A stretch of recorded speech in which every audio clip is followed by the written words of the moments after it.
तो स्वागत है आप सभी का इस नई वीडियो में। तो बहुत सारे मेरे भाइयों के कमेंट आ रहे थे कि सर अभी तक हमने कुछ भी नहीं पढ़ा है, तो क्या एक महीने में हम रीट प्री एग्जाम की तैयारी कर सकते हैं? तो मैं मानता हूँ कि एक महीना इस एग्जाम की तैयारी के लिए कम है, पर इस एक महीने को अगर हम ढंग से प्लान करें, स्मार्ट स्टडी करें और रिविजन करें, तो हम आराम से 100 से 110 नंबर ला सकते हैं। मैं आपको इस वीडियो की शुरुआत में ही बता देना चाहता हूँ कि ऐसा बिल्कुल भी नहीं होगा कि इस स्ट्रेटेजी को फॉलो करके आप 150 में से 130 या 135 नंबर ले आओगे। पर हाँ, इस बात की गारंटी जरूर है कि आप इस स्ट्रेटेजी को फॉलो करके 150 में से 105 या 110 नंबर आराम से ला सकते हो। तो इस वीडियो में मैं आपको बताने वाला हूँ कि अगर आपकी जगह मैं होता तो अपने आने वाले 35 दिन को कैसे टारगेट करता कि 35 दिन में मेरा सिलेबस कंप्लीट हो जाए और मेरा रिवीजन भी हो जाए। तो चलिए शुरू करते हैं। तो मैं मान के चलता हूँ कि आपको इस एग्जाम का जरा भी आइडिया नहीं है, तो सबसे पहले हम फटाफट इस एग्जाम के सिलेबस को देख लेते हैं। तो आपकी जो एग्जाम है रीट प्री, उसके सिलेबस में 5 खंड है, 5 सेक्शन है। तो हर एक सेक्शन में 30 क्वेश्चन आते हैं और हर क्वेश्चन 1 नंबर का होता है। तो कुल 150 मार्क्स का आपका पेपर होगा और इस पेपर में आपकी नेगेटिव मार्किंग नहीं होगी, यानी कि आप एक भी क्वेश्चन नहीं छोड़ोगे और पूरे क्वेश्चन अटेम्प्ट करोगे। तो एक बार देख लेते हैं कि किस किस सेक्शन में कौन कौन से सब्जेक्ट है।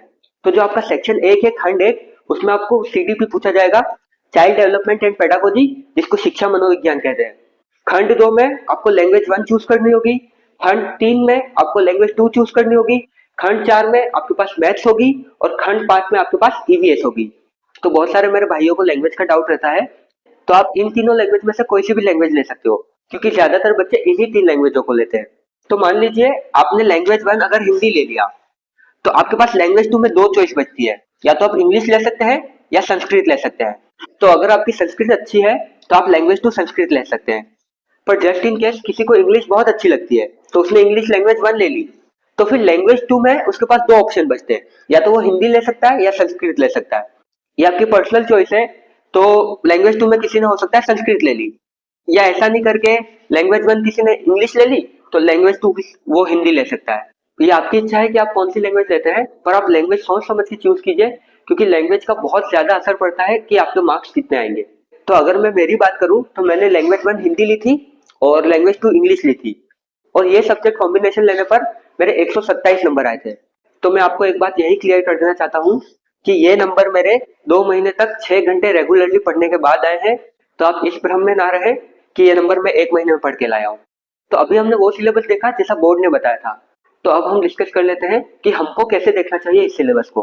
तो अब बात करें इन 5 सब्जेक्ट की, तो इसमें से जो विषय है शिक्षा मनोविज्ञान, इसमें से 1 से 2 क्वेश्चन आते हैं शिक्षण विधियों के। तो हम ऐसा कह सकते हैं कि 29 नंबर की सीडीपी आती है और 1 नंबर का क्वेश्चन आता है शिक्षण विधियों से, जो कि मूलतः मूल्यांकन से होता है। अब जो लैंग्वेज 1 है उसमें से 15 प्रश्न आते हैं कोर लैंग्वेज के। जैसे अगर आपने हिंदी लिया है या संस्कृत लिया है तो हिंदी व्याकरण से, संस्कृत व्याकरण से 15 प्रश्न पूछे जाएंगे, और 15 प्रश्न पूछे जाएंगे उस भाषा के शिक्षण से कि उस भाषा को कैसे पढ़ाया जाए। तो फॉर एग्जाम्पल जैसे हमने लैंग्वेज 1 हिंदी लिया है तो 15 नंबर की हिंदी ग्रामर आएगी और 15 नंबर की हिंदी की शिक्षण विधि आएगी। और ऐसा ही लैंग्वेज 2 में है, जैसे हमने लैंग्वेज 2 इंग्लिश लिए तो 15 नंबर की कोर इंग्लिश आएगी और 15 नंबर के क्वेश्चन आएंगे कि इंग्लिश कैसे पढ़ाया जाए। मतलब 15 नंबर की कोर इंग्लिश आ गई और 15 नंबर की इंग्लिश की टीचिंग मेथड, इंग्लिश की शिक्षण विधि आ गई। और सेम केस मैथ्स के साथ है कि 15 नंबर के तो मैथ्स के क्वेश्चन आएंगे जो आपको सॉल्व करने होंगे, और 15 नंबर के क्वेश्चन आएंगे कि मैथ्स कैसे पढ़ाई जाए, मतलब मैथ्स की टीचिंग मेथड्स। और अगर आप ईवीएस वाला पोर्शन देखो तो इसमें भी 25-26 नंबर की ईवीएस पूछी जाती है और 4-5 नंबर की ईवीएस की शिक्षण विधियां पूछी जाती है। तो अगर आप इन सब का सम करें तो आपके 50 नंबर निकल के आते हैं, आपके सिलेबस का 1/3 पोर्शन। तो हमने अभी शिक्षण विधियाँ देखी, तो एक बार बाकी सब्जेक्ट्स को भी देख लिया जाए। तो शिक्षण विधियाँ आती है 50 नंबर की, सीडीपी आती है 29 नंबर की, लैंग्वेज 1 और 2 जो कि हमारे केस में हिंदी और इंग्लिश है, दोनों मिलाकर आती हैं 15-15 नंबर यानी 30 नंबर की। और मैथ्स आती है 15 नंबर की, क्योंकि मैथ्स में 15 नंबर की शिक्षण विधि आती है, तो जो कोर मैथ्स है वो 15 नंबर की आती है। और ईवीएस आती है 26 नंबर की, जिसमें से 4 नंबर के शिक्षण विधियाँ आती हैं। तो ठीक है, अब हमने सिलेबस देख लिया। तो अब हम देख लेते हैं कि हम इन 35 डेज को कैसे प्लान करेंगे। तो हमारे पास कुल मिला के 35 दिन है। अगर इनको हफ्तों में देखा जाए तो हमारे पास कुल मिला के 5 हफ्ते हैं। तो हम हर हफ्ते एक ग्रुप ऑफ सब्जेक्ट को टारगेट करने वाले हैं, और हम सबसे पहले उन सब्जेक्ट को टारगेट करेंगे जिनका वेटेज बहुत ज्यादा है एग्जाम में। और अब हम दिन का देख लेते हैं, क्योंकि हमको 35 दिनों में सिलेबस कंप्लीट करना है, तो हमको दिन में कम से कम 7 घंटे तो पढ़ना ही होगा। तो हम हमारे 7 घंटों को 50 मिनट 8 सेशन में डिवाइड करेंगे, जिसमें से 7 सेशन हम नया पढ़ेंगे, और जो लास्ट वाला सेशन है 8वां सेशन, उसमें हमने जो कुछ भी दिन भर में पढ़ा है उसको रिवाइज करेंगे। और हम हफ्ते का जो 7वां दिन है उसमें जो कुछ भी हमने 6 दिनों में पढ़ा है उसको रिवाइज करेंगे। तो अब हम डिस्कस कर लेते हैं कि हम वीक 1 में क्या करेंगे। पहले हफ्ते में हम शिक्षण विद्या पढ़ेंगे, जो कि इस एग्जाम का सबसे इंपॉर्टेंट पार्ट है, जो कि लगभग 50 नंबर का आता है। तो इसके लिए जो सोर्स मैं फॉलो करता वो होता शैक्षणिक रीति विज्ञान। एक बुक आती है कलाम एकेडमी की, मैं आपको बुक भी बता देता हूँ, ये वाली बुक है। इस बुक में लगभग 157 पेजेस है। तो एक सबसे बड़ा डाउट जो मेरे भाइयों को रहता है वो ये है कि क्या हर सब्जेक्ट की शिक्षण विधियां अलग अलग होती है। तो इसका सीधा सा जवाब है कि हर सब्जेक्ट में 80% भाग ऐसा होता है जो कि कॉमन होता है, जैसे मूल्यांकन हो गया, उसके बाद निदानात्मक एवं उपचारात्मक शिक्षण हो गया, उसके बाद शिक्षण सहायक सामग्री हो गया। ये वो पार्ट है जो कि कॉमन होता है। तो शिक्षण विद्या पढ़ने की बेस्ट अप्रोच यही है कि एक बार कॉमन पार्ट को पढ़ लिया जाए और फिर उस विषय विशेष की शिक्षण विद्या जो कि लगभग 20% होती है अलग से पढ़ ली जाए। और इस बुक की खास बात यही है कि इसमें इसी हिसाब से टॉपिक दिए हुए हैं, मात्र 10 टॉपिक है और इसमें आपकी शिक्षण विद्या पूरी कंप्लीट हो जाती है। और अगर आपको डिटेल में जानना हो कि कौन सा है वो 10 टॉपिक, तो इस पे मैं ऑलरेडी एक अलग से वीडियो बना चुका हूँ। उसमें आपको 10 टॉपिक मिल जाएंगे और साथ साथ में आपको हर टॉपिक की पीडीएफ भी मिल जाएगी। और आपकी सहूलियत के लिए इस वीडियो के डिस्क्रिप्शन में इस बुक की पीडीएफ आपको मिल जाएगी। तो अब हम डिस्कस कर लेते हैं कि इस बुक को हम कैसे पढ़े कि 7 दिन में हम अपना बेस्ट दे पाए। तो पहले हफ्ते के शुरू के 3 दिनों में हम पर डे लगभग 55 पेजेस पढ़ने वाले हैं, जिससे 3 दिन में हम ये बुक पूरी पढ़ लेंगे। अब ये सुनते ही सबसे पहला सवाल दिमाग में आता है कि एक बार पढ़ने से ही हमको पूरा समझ में आ जाएगा। तो इसका जवाब है कि आपको पहली बार पढ़ के बहुत कुछ चीजें समझ में नहीं आएंगी, पर आपको शिक्षण विधियों के सिलेबस का एक आइडिया लग जाएगा। आपको ये पता चल जाएगा कि आपके सिलेबस में आखिर है क्या। आपको मोटा मोटा एक आइडिया लग जाएगा और आपकी थोड़ी थोड़ी समझ बन जाएगी। अब जो बाकी के 3 दिन है, चौथा, पांचवा और छठा दिन, इसमें हम वापस से बुक को पढ़ेंगे, पर इस बार हम पढ़ने के साथ साथ जो जो भी चीजें हमको इम्पोर्टेंट लग रही है उनको अंडरलाइन करते हुए चलेंगे।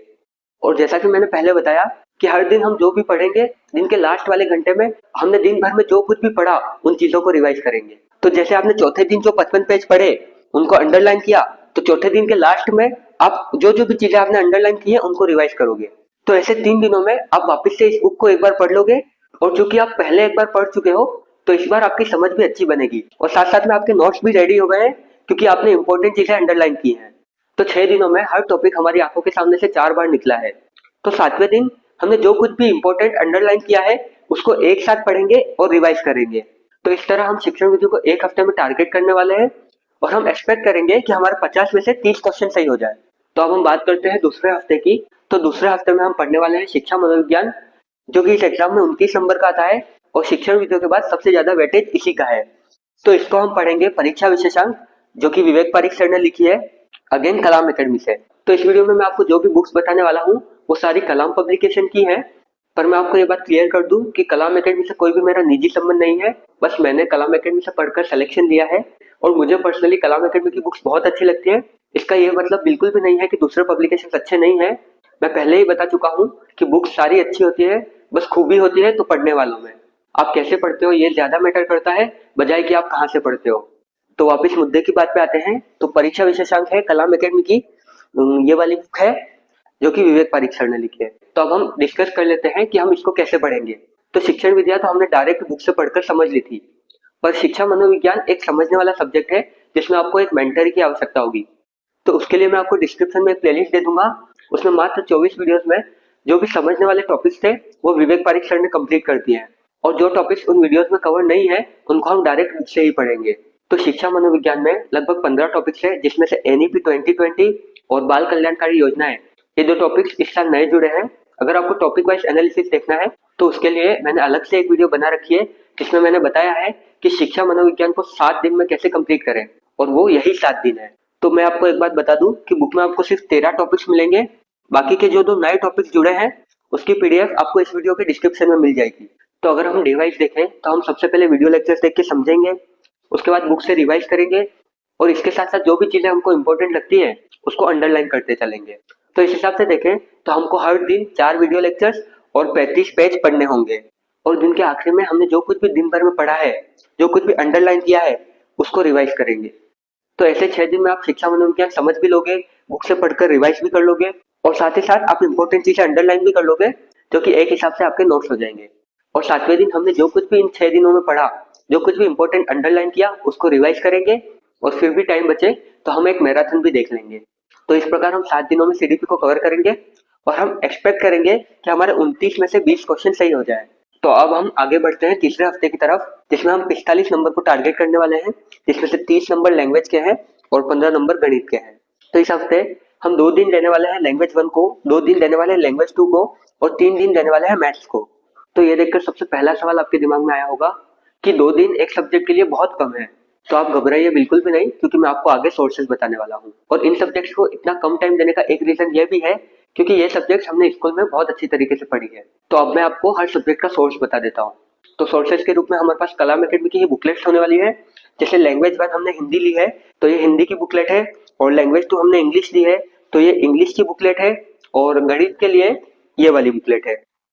अगर आपका लैंग्वेज 2 संस्कृत है तो उसके लिए भी कलाम एकेडमी की ऐसी बुकलेट आती है। तो कुछ बच्चे ऐसे हैं जिन्होंने लैंग्वेज 1 इंग्लिश ले रखा है, या लैंग्वेज 1 संस्कृत ले रखा है और लैंग्वेज 2 हिंदी ले रखा है। तो इन बुकलेट्स में लैंग्वेज 1 और लैंग्वेज 2 दोनों के टॉपिक्स ले रखे हैं। तो जब आप इन बुकलेट से पढ़ें तो अपने सिलेबस के टॉपिक आप एक बार टिक कर लीजिएगा। आप तो हिंदी आपकी इस बुकलेट से इजीली कवर हो जाएगी, आपको इधर उधर नहीं भागना पड़ेगा। और आपके पास जितना टाइम है उसमें आप अगर इतना भी कर लेते हो तो आपके लिए बेस्ट होगा। तो अब बात कर लेते हैं सेकंड लैंग्वेज की। तो अगर आपका लैंग्वेज 2 इंग्लिश है तो उसके लिए मैं अलग से एक वीडियो बना चुका हूँ। और इंग्लिश की बुक की टॉपिक वाइज पीडीएफ आपको मेरे टेलीग्राम चैनल पे मिल जाएगी। तो अब बात कर लेते हैं तीसरा सब्जेक्ट जो कि मैथ्स आता है। तो मैथ्स के लिए भी मेरी सलाह यही रहेगी कि आप इस बुक में जितने क्वेश्चन हैं उनकी प्रैक्टिस कर लीजिए। पर मुझे पता है कि सबका मैथ्स बैकग्राउंड नहीं होता है और आप में से बहुत सारे लोगों की मैथ्स कमजोर है। तो उनको मेरी यही सलाह रहेगी कि रीट में आए हुए आज तक जितने भी प्रीवियस ईयर क्वेश्चन है उनको एक बार या हो सके तो 2 या 3 बार सॉल्व करके जाइए। और उनमें जो भी फॉर्मूले हैं, कंसेप्ट है, उनको आप एक पेज पर लिख लीजिए और उनको बार बार रिवाइज करते रहिए। और जो मैथ्स बैकग्राउंड से हैं उनकी तो बल्ले बल्ले है ही। तो इस हिसाब से हम तीसरे हफ्ते में पढ़ने वाले हैं और हम एक्सपेक्ट करते हैं कि 45 में से हमारे 35 नंबर आ जाएं।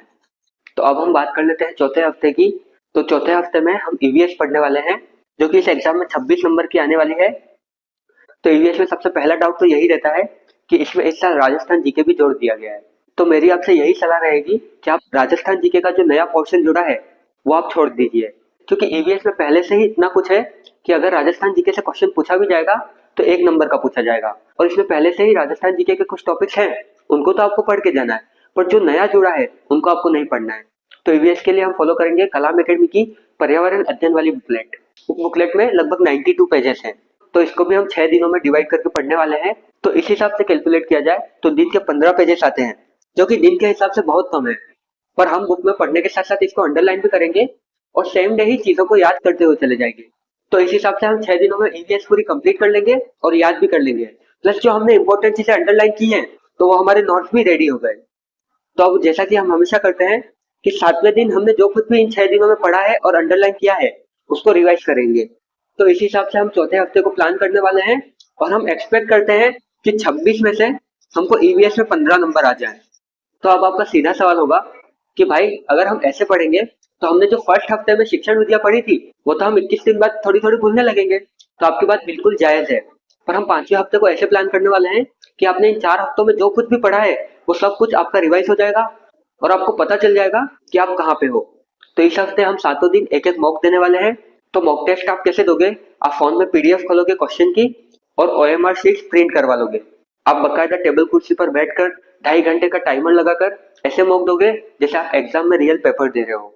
तो हर दिन आपके पास लगभग 7 घंटे होते हैं पढ़ने के लिए। तो मैं मानता हूँ कि आप सुबह के 2.5 घंटे मॉक देने में लगा दोगे। फिर उसके बाद आपको 1 घंटा एक्स्ट्रा लगेगा उसको चेक करने में। और चेक करने के साथ साथ आपको एनालिसिस भी करना है कि किस सब्जेक्ट में आपका क्वेश्चन गलत हुआ है और उस सब्जेक्ट में पर्टिकुलरली किस टॉपिक में आपका क्वेश्चन गलत हुआ है। और उसके बाद जो बचे हुए 3 साढ़े 3 घंटे हैं आपके पास, उसमें आपको सिर्फ वही टॉपिक्स पढ़ने हैं या रिवाइज करने हैं जिनके क्वेश्चन आपके गलत हो रहे हैं। तो ऐसा आपको 7 दिन करना है। और उसके बाद भी अगर दिन बचते हैं तो आप रोज एक मॉक दीजिए। मैं आपको बता भी नहीं सकता हूँ कि मॉक टेस्ट देना एग्जाम के पहले कितना ज्यादा जरूरी है। आप यूं समझ के चल सकते हैं कि जितने नंबर आपके मॉक में आ रहे हैं उतने ही नंबर आपको एग्जाम में आने वाले हैं। 5 एक नंबर ऊपर नीचे हो सकते हैं। तो इन 7 दिनों में पिछले 28 दिनों में आपके कुछ सब्जेक्ट के कुछ टॉपिक छूट भी गए हैं तो वो आप कवर कर सकते हो। तो ये था 35 दिनों का प्लान। अगर मैं आपकी जगह होता तो मैं इन 35 दिनों में ऐसे ही पढ़ता। तो अगर आप इस प्लान को फॉलो करते हैं तो आपके 100 नंबर इजीली आ सकते हैं। मैं जो 127 नंबर लाया था वो मैं पहले ही बता दूं कि 2 महीने पढ़ने के बाद लाया था, 1 महीने में पढ़कर नहीं लाया था। तो अगर आप ये उम्मीद कर रहे हो कि आप 1 महीने में पढ़कर 130 या 135 नंबर ले आओगे तो वो पॉसिबल नहीं है। तो अब कुछ बातें हैं जो मैं आपसे कहना चाहता हूँ। मुझे पता है कि इस वीडियो को ज्यादातर वही लोग देख रहे हैं जिन्होंने अभी तक कुछ तैयारी नहीं की है। तो मैं आपसे यही बोलना चाहूंगा कि अभी भी इनफ टाइम है, आप अभी भी अच्छा स्कोर अचीव कर सकते हो। और अगर आप अभी भी पढ़ाई चालू नहीं करते हो तो बेशक आपको एग्जाम में जब 20 दिन बचे होंगे तो 20 दिन स्ट्रेटेजी मिल जाएगी, जब 10 दिन बचे होंगे तो 10 दिन की स्ट्रेटेजी भी मिल जाएगी। पर आप ये सोचो कि आप ये स्ट्रेटेजी देख देख कर सिर्फ अपना टाइम वेस्ट कर रहे हो जब तक आप पढ़ाई करना शुरू नहीं करते हो। क्योंकि हम एज ए क्रिएटर आप जो देखोगे वो बनाएंगे। पर मैं अपने अनुभव से कह रहा हूँ कि 20 दिन या 10 दिन में तैयारी नहीं होती है। तो आखिर में मैं यही कहना चाहूंगा कि अगर आपको रिजल्ट चाहिए तो आपको प्रोसेस को एंड तक ले जाना होगा। ऐसा नहीं हो कि आप एक हफ्ते तो ये स्ट्रेटेजी फॉलो कर रहे हो, दूसरे हफ्ते दूसरी स्ट्रेटेजी फॉलो कर रहे हो। ऐसे में आप कंफ्यूज हो सकते हो। मैं ये नहीं कहूंगा कि आप यही स्ट्रेटेजी फॉलो करो, मेरा बस यही कहना है कि स्ट्रेटेजी आपकी कुछ भी हो, आपको उसको शुरू से आखिरी तक प्रोसेस को एंड तक ले जाना है, तभी आपको रिजल्ट मिलेंगे। क्योंकि ऐसा देखा गया है कि जैसे जैसे परीक्षा का समय नजदीक आता है हम अपनी स्ट्रेटेजी चेंज करने लगते हैं। तो इस वीडियो में इतना ही। आप सभी को ऑल द बेस्ट। मिलते हैं अगली वीडियो में। तब तक के लिए बाय बाय, टेक केयर, नमस्कार, जय